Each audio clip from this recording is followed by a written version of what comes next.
Salutations everybody, it is Matty here today sitting down for my first ever re-review of Cyberpunk 2077, and it's been a hot minute since I've done any type of re-review because quite frankly the So I Tried Playing series has sort of replaced that, but I feel like Cyberpunk 2077 is extremely deserving of that kind of re-review. The game is now 2 years old, and since that launch, we received a number of patches for the game. Not only that, but we know now the future of Cyberpunk is secure following that catastrophic launch. Thanks to the resurgence of the series with all of its patches, edge runners, we now know a sequel in the name of right now Cyberpunk Orion is on the way, and we have a big expansion in the name of Phantom Liberty dropping in 2023. So there's a lot to be excited about in the world of Cyberpunk, and I will admit I've always been pro Cyberpunk, but today we sit down to go from top to bottom, the vanilla features, the new patches, what they add to the game, and overall, if you've been out of the loop for a while, why I think you should give this game another chance. Because when I started getting all the details prepared for this video, playing through the game again, just refamiliarizing myself, I went, you know, they have definitely earned the smoke, but they've done a lot to bounce back. So ladies and gentlemen, if you are new here and you're into all these types of CD Projekt Red videos that we do, whether it be The Witcher or Cyberpunk, consider subscribing. And let's begin with one thing that I put at the back end of my first ever review of Cyberpunk, and I want to put it here in the front end. That's the illusion of choice. Unfortunately, Cyberpunk 2077 is a huge culprit to the illusion of choice, and it's something that a lot of AAA RPGs do to make you feel like you're actually having impact on certain storylines when you're not. Now, don't get me wrong, there are many permutations of different events that will occur throughout Cyberpunk, but for example, one of the biggest letdowns in the game is the life path. Being able to choose your origin story isn't that same Dragon Age Origins feel that I was thinking Cyberpunk was going for. In fact, it's regularly not accounted for throughout the entire game. It's oftentimes relegated to a line of dialogue, and that's really it. To me, I find that disappointing. It's not bad, it's just this could have been so much more and could have defined your whole playthrough. Again, something that Dragon Age Origins did extremely well, where they continued to reference your backstory throughout the entire game. It just feels like almost you would have done better without it, because almost ignorance is bliss at that point. But the illusion of choice goes throughout the entire story. There are moments where there's even skill checks that you can do, and you think you're gonna pass through this situation in a unique way based off the way you have built your character, and the game will largely ignore that. Oftentimes, it will just reject those skill checks, and where this game really does thrive as a role-playing game is in its gameplay. It not only spotlights the absolutely excellent level design in this game, both in the terms of its verticality and ways that you can approach situations, and of course spotlighting its leveling system we'll get into later on, but this is a gameplay first RPG. And yes, to me that does make it one of the better ones of the generation that it did release in, because while it did let me down on a story choice and consequence front, and it does have multiple endings, I did really like how I could play the game how I wanted. There is so much customization, and now following all of the patches, there is even more. But that's something I wanted to kind of right a wrong on, if you will. As a content creator, you got to understand sometimes that even though you will account for information in your video, some people don't watch the whole thing. And my Cyberpunk review was over half an hour long, and I talked about the illusion of choice in like the 20-minute mark, where just by YouTube's nature alone, most people are tuned out by that point in time. So a lot of folks were like, you didn't bring that up. Touche, I did. But let's move on past the story stuff and get a little bit more into the gameplay. Cyberpunk 2077 is still really buggy. Broken NPCs occurred frequently in my return. There are floating vehicles. It depends on your tolerance, right? Like, this game is still at its heart a title that was once very broken. And while it is extremely improved since its launch, you are still going to see bugs. Are they the catastrophic, quest-breaking, game-crashing, super distracting ones? I would say not, but they still pop up enough to be noticeable, and you have to have some level of tolerance to open world bugs. This is something that maybe you wouldn't see in a Red Dead Redemption 2, where bugs exist, but they feel few and far between, whereas with Cyberpunk, you'll see them often. You'll see cars disappearing in the distance, NPCs facing the wall, cars crashing into each other. I mean, it can be pretty messy at times, and RPGs, I always say, are typically a little messy, but this one does, even after all these patches, push the limit a little bit more. It's, again, significantly improved, but just don't go in once you hear all those improvements expecting a completely bug-free experience, because that is not the case. Another frequently talked about system in Cyberpunk is the cops system. Originally, what would happen is they'd spawn right behind you and wipe you out the second you committed any type of crime, and people are looking for more of a GTA-style system. Now, CD Projekt Red has confirmed that they are going to be doing some type of police system overhaul. We don't know what that is, but it will be arriving as an update before the actual expansion, known as Phantom Liberty. However, right now, as it stands, it's good enough, but like I never feel like going on a rampage in Night City ever, because even though these cops don't spawn directly on top of you, they'll still appear out of nowhere and you'll think, well, where did they even come from? You're just guaranteed to be stopped in a heartbeat. So I never found enjoyment in it in the first place. So to me, it was sort of a moot point to bring up, but it was a broken system. It's now not broken. It's just one that isn't fun to engage in at all. But it's one that a lot of people have talked about. And I want to make sure you all know, if you haven't checked in on Cyberpunk, that the cop system is better, but it's not going to be what you're looking for in the terms of something similar to GTA. What you will be doing a lot in Cyberpunk, however, as you explore Night City, are gigs. And one thing I really did regret not talking about in my initial review was the checklist nature of Cyberpunk, and how a lot of times you're just going to be knocking gigs off a list, which after watching Cyberpunk Edge Runners kind of feels a little bit better. Like you're just this dude going around completing jobs for fixers, and they even evolved that gameplay loop a little bit, where now when you complete all of your gigs for a fixer in their respective district, you'll see a counter on the map that will actually tell you what your progress is, and when you do finish it, you'll be left with a unique reward from that fixer, whether it be a weapon, a piece of armor, cyberware, so on and so forth. So it does compel you to finish it all, and they actually have rounded out that loop, but still it's checklisty. And I think what people were looking for here was something more akin to New Vegas, right, where you had these branching story paths and it was all in on story choice and consequence, whereas this game models its open world a bit more after GTA, and it focuses a lot on that more checklist design, which shouldn't be as much of a surprise if you look at something like The Witcher 3, which, as amazing as it is, and many of us are playing it now thanks to that next-gen update, it is very checklisty as well, unfortunately, and that can be frustrating to some. To me,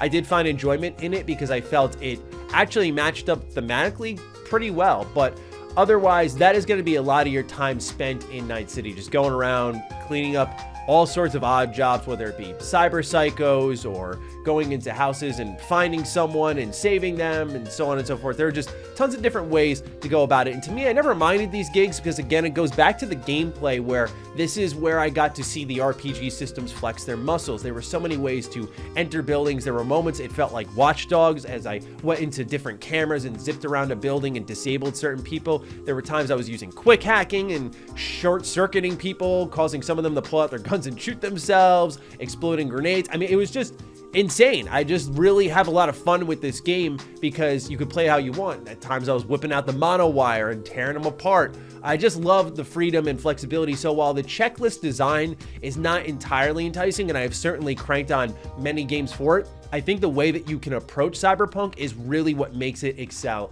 as an RPG. Driving. This is something I was super critical of when the game first dropped, because it was abysmal to get in a vehicle at any time. It was as if you were on a slip and slide, and I'm not asking for Forza Motorsport here in Cyberpunk, but something that feels like my tires have gripped the road at least marginally would be an improvement. That is something that has been significantly improved. In fact, there are so many times I forgot when I was driving around that this isn't how it always was, but these vehicles control much better now. This is nice because there are side activities in Night City that are races, and I think that makes them more fun to participate in, but just going from point A to point B is nice. I will say I am not a fan of the fast travel system. I don't like that I have to go find a terminal, click it. I guess that may be an immersive quality to some, but to me, it's like I just want to open my map, find a place that I can fast travel to, and call it a day. But the fact that I have to walk to a place or drive to a place, it sometimes is a little out of the way, but otherwise I found myself just instead driving everywhere, which is a testament to the actual world building. I mean, when I am in Night City,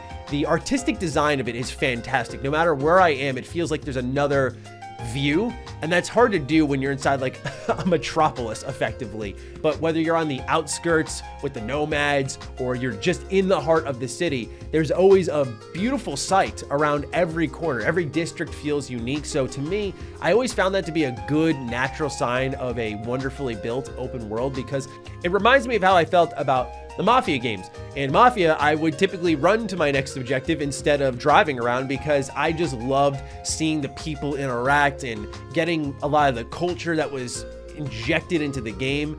It just, to me, was a natural sign that I loved that open world when I felt I was doing a similar thing here in Cyberpunk. Companions in this game are incredible. Their quests are incredible. Shout out to Panem.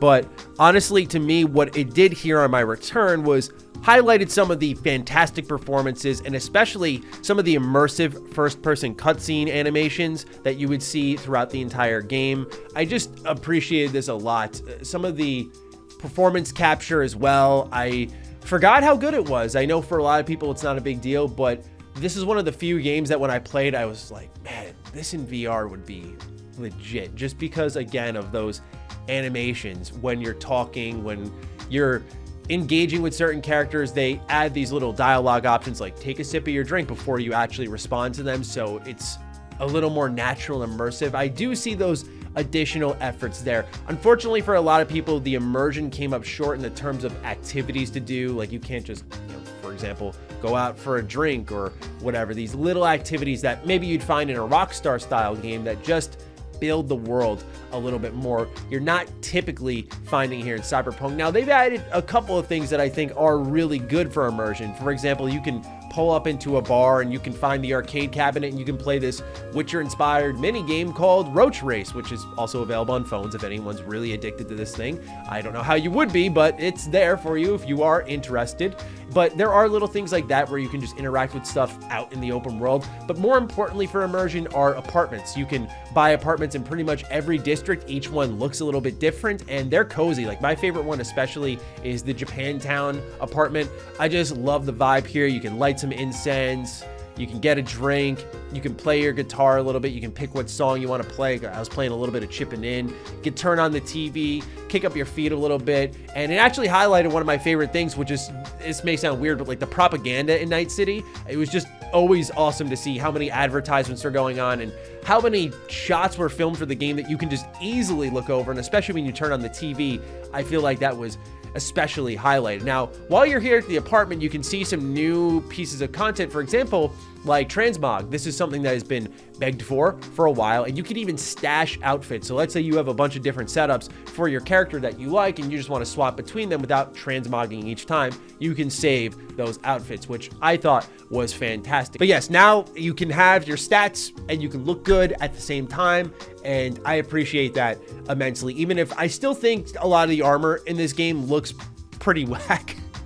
And I think it's just a CD Projekt Red problem at this point, because I felt the same way about a lot of what was in The Witcher 3. I know it might be a bit of a hot take, so I totally get it. But to me, just some of this stuff just doesn't match anyway. There are very unique outfits that sometimes meld together, but it's nice that we have that option finally. So that is there for those of you who have been begging for it. That's been there for a while now. Other immersive features are, for example, being able to change your character appearance at any time. Now, you can do this inside your apartment, but to me, the more immersive aspect of it all is being able to change it at a Ripper dock. I thought this made a lot of sense given the futuristic focus of the game.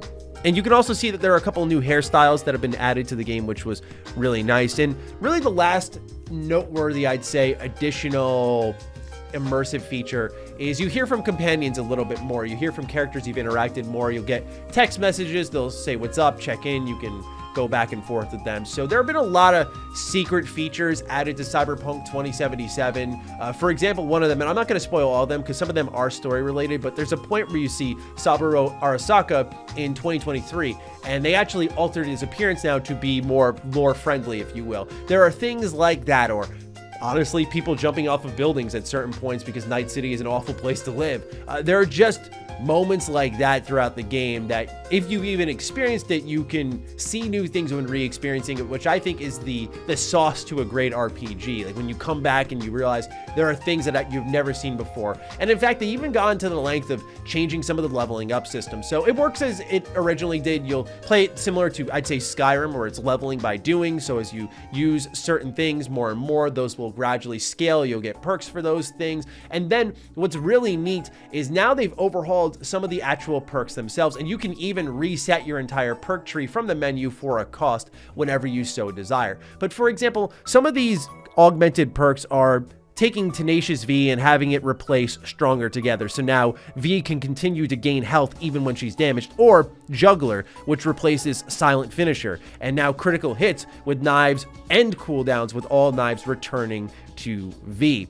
So these are just minor augmentations that some may not notice, but if you were a real build expert, which I will not claim to be, I personally like my tech quick hacking build, but you can go and play this game dozens of ways. And then they've added a layer in there where now there's some subtle changes. There are also balancing changes that are a mile-long patch note sheet that I'm not going to read here, but they've really gone to the length of retooling and tweaking different aspects of the game. And that is important because at launch as well, one thing that was overlooked was some of the math in the game was busted. This seems to be not as much of a complaint anymore. Maybe it's just something people got over, but to me, it felt like builds were responsive and fun to customize. And I like that you could redo your perks because it still kind of locked you into your general role as you assigned points to your attributes, right? These are like your defining characteristics for your character.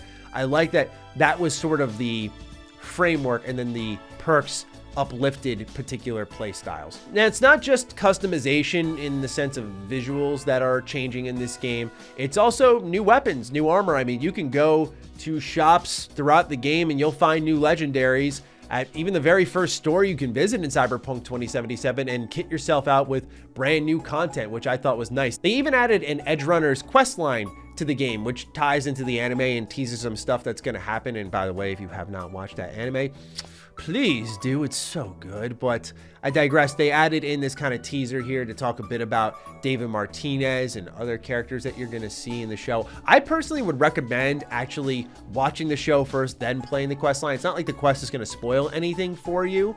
Maybe, kind of, sort of. But for me personally, I found that the characters they were referencing and whatnot was a little bit more, oh, okay, I get it now, when I had the context in playing it. So I'd recommend that, but you can get new outfits from that. I mean, they really have gone all out with the additional content here across the board. It is pretty impressive because it's not a live service game. All of this has been free up until Phantom Liberty, which will be a paid expansion, and a lot of it has been really good. Last thing I want to get into here, for those of you who already own the game, maybe you've double dipped, you want to play on other platforms, they added cross-save features. So what this means is, let's say you have the game on PC and you have it on PlayStation. You can play it on PlayStation, you can upload your save to the cloud, you can play it on your PC and vice versa. So there's all that cross compatibility, and I think would be especially appealing to those of you with a Steam Deck who maybe are playing on the go, let it upload, you get home and you play it on your PlayStation or something like that. I mean, that cross save feature is great. I hope we continue to see it more and more. I did check, you, at least at the time I tried to, could not retroactively pop trophies, pop achievements. So if you've already like 100% in Cyberpunk and you think you can get the free platinum, to my knowledge, as of now, you cannot, which I did find a little disappointing. I was like, come on, guys, please. But anyway, ladies and gentlemen, that is my re-review of Cyberpunk 2077. Overall, I still really like this game a lot. I love its world. I love its story. I love that it's more condensed in its nature. Like, yes, you do have more checklist stuff, but the story isn't nearly as long as, say, The Witcher 3, where we're clocking in an end game time at like 25 hours. Like, Cyberpunk is a very completable, enticing open world game. And I think that's really nice because if you want to bite off more, you can go ahead and do so. But if you don't, you can mainline this thing and be done pretty quickly. So all in all, it's a really good time. And I always say to people, like, this is one worth a second chance, because what I noticed with some of the discourse online surrounding Cyberpunk is a lot of people didn't want to hate it. And I was right there with you. And I ended up really liking it. I was in the small batch of people who, when I got my review code, which was different from the build that you all got with the day one patch, which was entirely broken, Cyberpunk was buggy, but I adored it. I really thought it was a good time. Then there was catastrophe that ensued, and it was like, okay, what in the world happened here? But now it's in a much more stable state, even if it's still buggy. There are features that are never going to be patched out and made better, again, like the choice and consequence. And I hope that's something that is a true focus in Phantom Liberty and the sequel moving forward. But all in all, I still think it's a great game. I still think it's one of the best of last generation, and I encourage you to give it a shot after all of this time. I think you'll enjoy it. Maybe you won't love it as much as you first thought you would back in 2020, but it is a good game, and I think it's one worth checking out. So with that, ladies and gentlemen, I leave it in your hands. Do you enjoy Cyberpunk 2077 in our year of 2022? Let me know. Other than that, follow me on Twitter, follow me on Instagram. Those links are in the description down below. And a big thank you to all the patrons, all the members who continue to support the hell out of the content here. Stay sexy, stay active. I love you all. Peace.